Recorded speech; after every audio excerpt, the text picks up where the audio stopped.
Brought you by UTL solar 78,000కు subsidy పొందండి. సబ్సిడీతో UTL on grid solar system ను ఇన్స్టాల్ చేసుకోండి.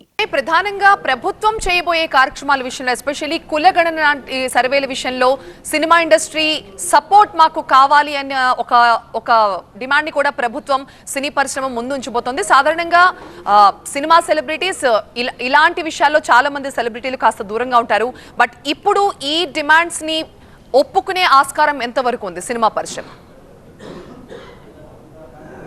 అంటే దాదాపుగా అన్ని అంశాలు, అంటే 3 అంశాలు ఏవైతే చెప్తున్నారో, ఇన్వెస్ట్ కావచ్చు, ప్రమోట్ కావచ్చు, లేకపోతే ఈ 3 అంశాలకు సంబంధించిన దాంట్లో ప్రతిదీ కొంతమంది మహిళల విషయంలో గవర్నమెంట్ తీసుకున్న డెసిషన్స్ కావచ్చు, డ్రగ్స్ విషయంలో తీసుకుంటున్న విషయాలు కావచ్చు, ఇప్పటివరకు జరిగిన ఎజెండాలో ఇక్కడ కూడా బెనిఫిట్స్ విషయం రాలేదు. అది చివరిలో వచ్చే అవకాశం కనిపిస్తుంది. ఎందుకంటే ఇప్పుడు ఎజెండా అంతా కూడా తెలుగు సినిమా ఇండస్ట్రీ రాష్ట్ర ప్రభుత్వంతో ఏ రకంగా ముందుకు వెళ్ళాలి, ఈ అంశాలపైనే ప్రధానంగా చర్చ జరుగుతుంది. ఈ అంశాల ఎజెండా బేసుకొని మురళీమోహన్ కూడా కొన్ని వ్యాఖ్యలు చేశారు. సినిమా ఇండస్ట్రీ అనేది పూర్తిగా కూడా ప్రభుత్వంతో ఎప్పుడు కూడా సహకారమే కోరుకుంటుంది.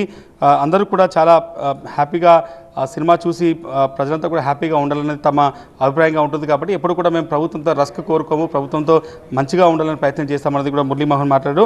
చాలా వరకు సినిమా ఇండస్ట్రీ పెద్దలంతా కూడా రాఘవేంద్రరావు కావచ్చు, త్రివిక్రమ్ శ్రీనివాస్ కావచ్చు, చాలామంది ఎవరైతే మాట్లాడుతున్నారో అంతా కూడా ప్రభుత్వంతో సినిమా ఇండస్ట్రీకి ఉన్నటువంటి సంబంధాలను వివరించే ప్రయత్నం అయితే చేస్తున్నారు. ప్రభుత్వం ఏదైతే 3 పాయింట్ ఎజెండాని ఈ మీటింగ్ ద్వారా చెప్పదలుచుకుందో వాటిని చాలా స్పష్టంగా చెప్తున్నారు. పవర్ గ్రిడ్ని కూడా ఏ రకంగా ఉపయోగించుకోవాలి, సింగిల్ కన్జంప్షన్ థియేటర్స్కి ఇచ్చే విషయం పైన కూడా చర్చ జరుగుతున్నట్టుగా తెలిసింది. లోపల మాత్రం ముందుగా సినిమా ఇండస్ట్రీకి సంబంధించిన వ్యక్తులైతే ముఖ్యమంత్రికి తమ విజ్ఞప్తిని కావచ్చు విన్నపాలు చేస్తున్న పరిస్థితి లోపల ఇంకా కొనసాగుతుంది.